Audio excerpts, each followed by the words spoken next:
রহস্য এটা পিআইসির মাধ্যমে এটা যে কাজ করছে ওটা মানে সঠিক কাজ করে নাই। সঠিক কাজ করে নাই। তো আপনারা যে এই ব্যাপারে কোনো প্রতিবাদ করছেন? কোনো না, এটা কোনো প্রতিবাদ করা হয়নি। এই যে আমরা যে এখন যে বর্তমানে যে রাস্তাটা, ওই রাস্তাটা আগের রাস্তা থেকে ম্যাক্সিমাম আরো এক হাত নিচা করছে। বিষয় করছে তাতে কি আপনার ক্ষতি হয়েছে না ভালো হয়েছে? ক্ষতি হয়েছে। আমরা অন্য বছরের যে ফলন কি বছর বেশি হইব না কম হইব? না, এবছর ফলন কম। কম কারণ কি? কারণ এই যে বৃষ্টি নাই। বৃষ্টির কারণে। বৃষ্টির অবস্থা। আচ্ছা, আপনার জমি কতটুকু চাষ করছেন এবার? জমির 7 কেয়ার। 7 কেয়ার।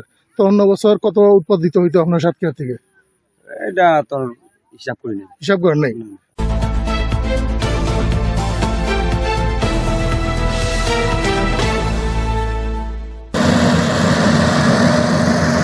তো দর্শক, আমরা শনির হাওরের একজন কৃষক পাইছি যিনি এই যে ধান কাটতেছে। আমরা তো দেখতেছি ধান ঠিক মতো এখনো পাকে নাই। তো আগে আপনার পরিচয়টা দেন, তারপর আপনার সাথে বিস্তারিত কথা বলে। আপনার নাম বলেন। আমার নাম মোহাম্মদ সাইদুর রহমান। হ্যাঁ, আমরা এখন যে জায়গায় আছি শনির হাওরের, এই জায়গাটার নাম কি? শ্রীপুর। শ্রীপুর, দক্ষিণ শ্রীপুর। দক্ষিণ শ্রীপুর। এটা কি সাগঞ্জ? জি, সাগর শ্রীপুর। আচ্ছা, তো এই যে আপনার হারভেস্টার মেশিন যে ব্যবহার করতেছেন, এটা তো ভাড়া আনছেন। জি জি। কত টাকা ভাড়া আনছেন? এটা 1500 টাকা, 1600 টাকা কেয়ার নেই। 1500 টাকা, 1600 টাকা কেয়ার, প্রতি কেয়ার। কেয়ার। তো এমনি সরকার কি নির্ধারণ করে দিচ্ছে? এটা তো মূলত সরকারি। জি জি, সরকারি। এটা তো আমি জানি না। ঠিক আছে, জানেন না? তো না জানি না, নেওয়া উচিত ছিল। আপনি কি ঠকতেছেন না জিততেছেন? ভালো আছে।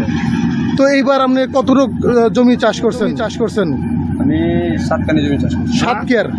7 কেয়ার না 7 কানি, কোনটা এটা উচ্চ? 7 কেয়ার। এই কেয়ারে আর কানি একটাই। তো অন্য বছরের যে ফলন কি বছর বেশি হইব না কম হইব? না, এবছর ফলন কম। কম কারণ কি?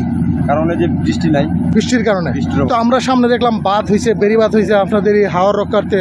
যে বাঁধের কন্ডিশন দেখলাম ঠিক মতো ঘাস লাগানি হয় না, উচ্চতা তেমন হয় না। এটা রহস্য কি? রহস্য এটা পিআইসির মাধ্যমে এটা যে কাজ করছে ওটা মানে সঠিক কাজ করে নাই। সঠিক কাজ করে নাই। তো আপনারা যে এই ব্যাপারে কোনো প্রতিবাদ করছেন? কোনো এটা কোনো প্রতিবাদ করা হয়নি। কোনো প্রতিবাদ করেন নাই কেন? আপনাদের জমি নষ্ট হয়ে যেতেছে, যদি পানি আসে তাতে ডুবে যাওয়ার সম্ভাবনা থাকবে, তাহলে আপনার প্রতিবাদ কেন? এখন তো আগের মতো পানি হয় না। আগের মতো পানি হয় না, এই জন্য আর বাধা দেন নাই। এবার পানির চাপটা কম, জমিন ক্ষতি হওয়ার সম্ভাবনা কম, যার কারণে বাধা দেন নাই। তো আবার আপনার একটু পরিচয় দেন, আপনার নামটা বলেন। আমার নাম মোহাম্মদ সাইদুর রহমান। দক্ষিণ শ্রীপুর। আজকে আমরা সাগঞ্জ। না, সাগন শ্রীপুরি। সাগঞ্জ শ্রীপুরি, এই শনির হাওরের এটা অংশ না? হ্যাঁ, উত্তরের অংশ। উত্তর অংশ। আচ্ছা, আপনার জমি কতটুকু চাষ করছেন এবার? জমির 7 কেয়ার। 7 কেয়ার। তো অন্য বছর কত উৎপাদিত হইতো আপনার 7 কেয়ার থেকে? এটা তোর হিসাব করিনি। হিসাব করেন নাই?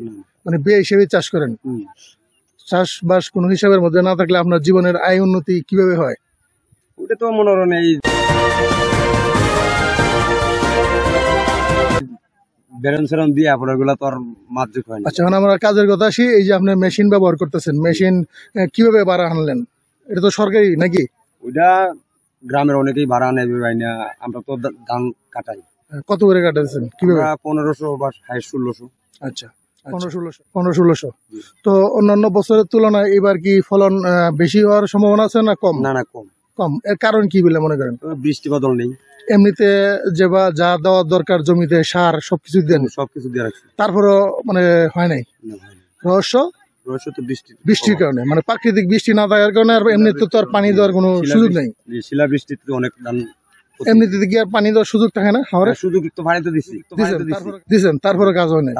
আচ্ছা, আমরা দেখলাম যে বাঁধ হয়েছে আপনাদের, যে বেড়িবাঁধ, বাঁধের কন্ডিশন খুবই খারাপ। আপনার তো বর্ষা যখন পানি আসবে তখন কি বাঁধ আপনার টিকবে বলে কি মনে হয়? বাঁধ তো ওইভাবে প্রতি বছরে ওইভাবেই দেওয়া হয়। হ্যাঁ, এইভাবে আছে। মানে ভালো হয়েছে আপনার দৃষ্টিতে? মানে যেভাবে দেওয়া হয় তো মানে তারা যে তালিকা দিয়েছে তালিকাভুক্ত ভাবেই কাজ করছে। তারা তালিকা কিভাবে দিচ্ছে আপনি দেখছেন? তারা যেটা বলে আমরা তো দেখি নাই, তালিকা তো আমরা দেখি নাই। তালিকা দেখেন নাই না? তারা কিন্তু বলছেন অনিয়ম হয়েছে। এখন তো অনিয়ম বলতে যে টুকরা লাগায় নাই, বনসন লাগায় নাই। আচ্ছা, আপনাদের এই ফসল রক্ষার্থে কি করণীয় বলে আপনি মনে করেন? সরকারের পক্ষ থেকে কি পদক্ষেপ নেওয়া জরুরি দরকার? এই তো বেরিবারটাই তো মানে পদক্ষেপ নেওয়া জরুরি দরকার না? আমরা ব্যবস্থা করে দেওয়ার দরকার। মানে আচ্ছা, আমরা যে বাঁধটা দেখলাম, আপনাদের ইদানিং যে সড়কটা হয়েছে, রাস্তাটা, হ্যাঁ, 6 মাসিক রাস্তা। ইচ্ছা হলে তো এই যে বাঁধ নির্মাণ হয়েছে, এই সড়ক দিয়ে বাঁধ হয়ে যেতে পারত। ওইটা সড়ক দিয়ে আমরা গ্রামের সবাই বলছে যে আমরা যে মাটিটা কাটছে ওই বাঁধের উপর দিয়ে মানে রাস্তাটা করা, রাস্তা করলে তো একবারে রাস্তা প্লাস বাঁধ হয়ে যায়। বা এই যে আমরা যে এখন যে বর্তমানে যে রাস্তাটা ওই রাস্তাটা আগের রাস্তা থেকে ম্যাক্সিমাম আরো এক হাত নিচা করছে। বিষয় করছে জি, একটা তাতে কি আপনার ক্ষতি হয়েছে না ভালো হয়েছে? ক্ষতি হয়েছে আমরা। তো এই দেশে কি বলতেছেন সরকারের কাছে? হ্যাঁ, সরকারের কাছে বলতেছে যে এটা যা করছে এটা তো ভুল করছে না, আরেকবার সঠিকভাবে তদন্ত করে। আমাদের এবারে কি জন্য তদন্তের এটা প্রয়োজন? এবারে কি তদন্তের প্রয়োজন, অ্যাকশনের প্রয়োজন? জি জি জি।